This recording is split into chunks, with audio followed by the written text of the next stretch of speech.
Here's what I love about automations. They're working while you're sleeping.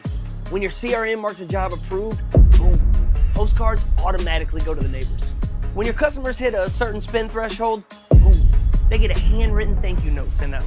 It's like having a marketing team that never takes a day off and never forgets to follow up. I'm gonna go back to sleep, let my automations do the work.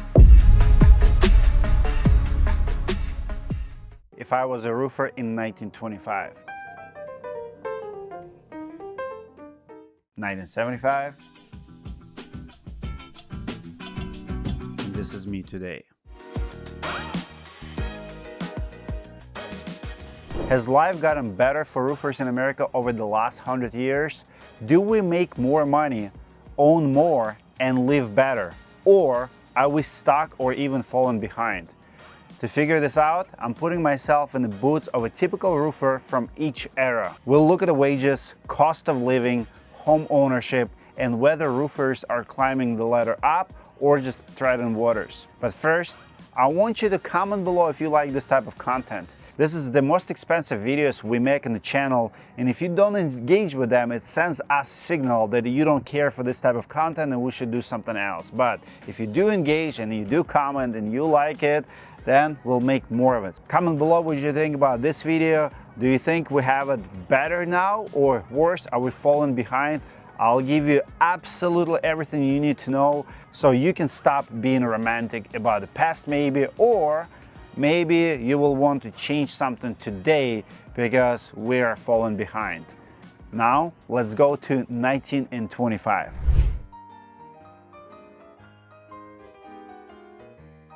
It's the 1920s. The First World War is over and America is building fast. Roofers are in demand, but what are we actually earning? Let's break it down. If I'm an unskilled construction worker, I make 47 cents an hour in 1926. That's about $8.50 an hour today. The average crew member worked 44 hours a week. There's no such thing as overtime pay yet, so my salary is just under $20,000. Yes, that's in 2025 money. And to keep things simple, the rest of the numbers in this video will be adjusted for inflation too. So $20,000 a year is a pretty terrible living, to be honest. But if I'm one of the lucky 11% who is in the union, things are way better. Union's asphalt roofers are making about $48,000 a year. Slate and tile guys could earn more, almost $60,000 a year.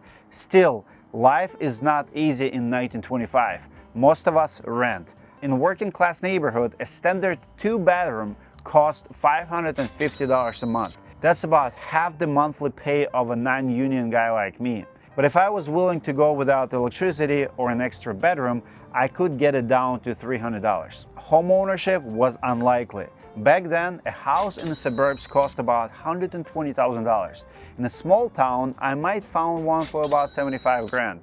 Mortgages were different in those days, so I'd need a 50% down payment. Let's say I save 10% of my pay, it'll take me almost 20 years to afford the cheap house.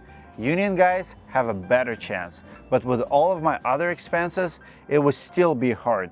Milk and eggs were luxury items at $10 per gallon or dozen. The average person was spending a quarter of their wages on food. Even in 1925, it still was better than in my home country, Russia, in the 90s when we were spending 60–70% of our income on food. On the bright side, I might be able to buy a cheap Model T only for $5,000. While most roofers were struggling, the bosses were doing way better. Over 60,000 people reported personal income from construction businesses in 1925. That's a crazy number to me. There are your small business owners. On average, they made about $75,000. These guys were solidly middle class. Construction corporations were doing great too, with $35 billion in sales and net profits around 8%. Let's check back in another 50 years. 1975, the world is changing fast. The Vietnam War is ending, the suburbs are growing, and the US is still building. But what is it like to be a roofer? Let's look at it. If I'm a contract construction worker in 1975, I'm making over $80,000 a year. Not bad, but unions are king, and membership is way up. 60% of blue-collar workers are in unions by 1970. If I'm a union roofer, I'm making low six figures. And that's before you add in my new benefits like healthcare and life insurance. It sounds great, but it comes with a big string attached. The US was in the middle of a recession, and construction workers were hit the hardest. Unemployment peaked at 18% in 1975. Huge chunk of the industry was struggling just to put food on the table. But if you're one of the lucky guys to keep your job, that salary could go pretty far.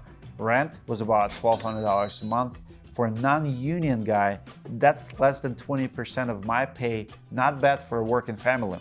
Owning home was tough, but not impossible. A new house costs about $240,000. That means a 20% down payment would be around half of my salary. Most roofers can save up in 4 to 5 years. At the same time, I need to factor in high inflation and interest rates. Steak was $10.50 a pound, milk was $9 a gallon, and eggs were almost at $5. Most people spend 15% of their paycheck on food.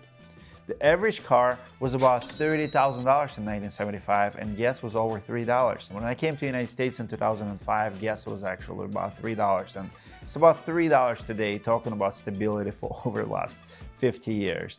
This was an interesting moment for the industry in 1975. Strong unions kept wages high for both union and non-union guys. The American dream was still possible for a lot of us, but it probably didn't feel that way. Gas and grocery prices were higher every day. Even guys with good jobs had no guarantee to work tomorrow. The unemployment lines were filled with construction crews. People at the very top of the industry were scared too. General building corporations reported negative income that year. Contract construction firms scraped by with a 4% margins. For smaller firms, business was surprisingly stable. By 1975, there were 37,000 roofing contractors. On average, they were doing $180,000 in sales. Net profits were 18%. It would be a very good number even in 2025. That's almost double what GCs were netting at that time. Let's check back in another 50 years. Welcome to 2025. The typical roofer today earns about $51,000 a year. That's the median, so half of roofers make less. Where you live matters a lot. In states like Massachusetts and Minnesota, roofers can pull in about $70,000 or more. But in Texas or Florida, it's closer to $45,000. It also helps to be in a union. For example, journeyman in Minneapolis can make around $80,000 a year, but with membership at all-time low, these jobs aren't common. Just like pay, the cost of living depends on where you are. Here in Minnesota, rent is lower than average. The median pay for roofers is much higher.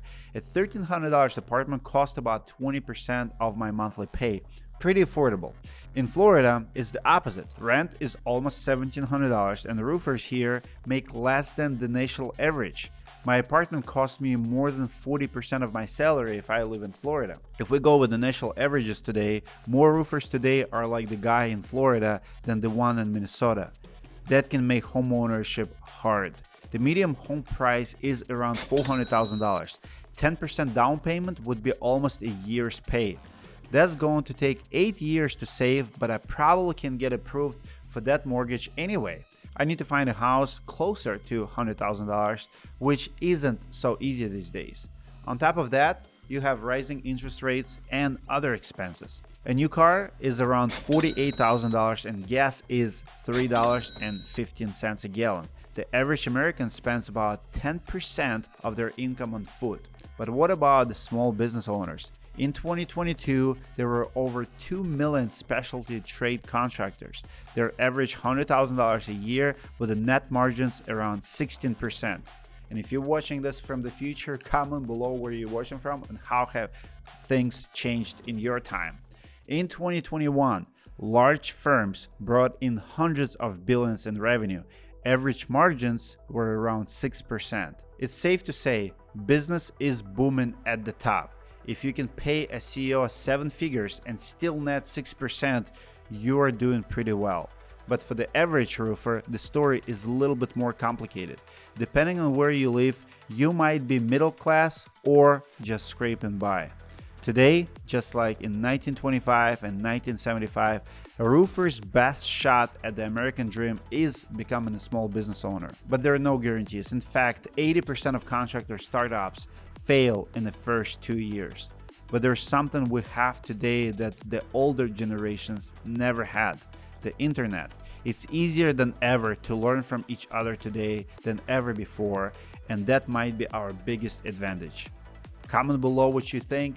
If you would like to reach out to me personally, I teach roofers. I started roofing school back in 2018. I've been doing it for 7 years now. We have a couple hundred students, group weekly calls, and I also do a lot of one-on-one coaching.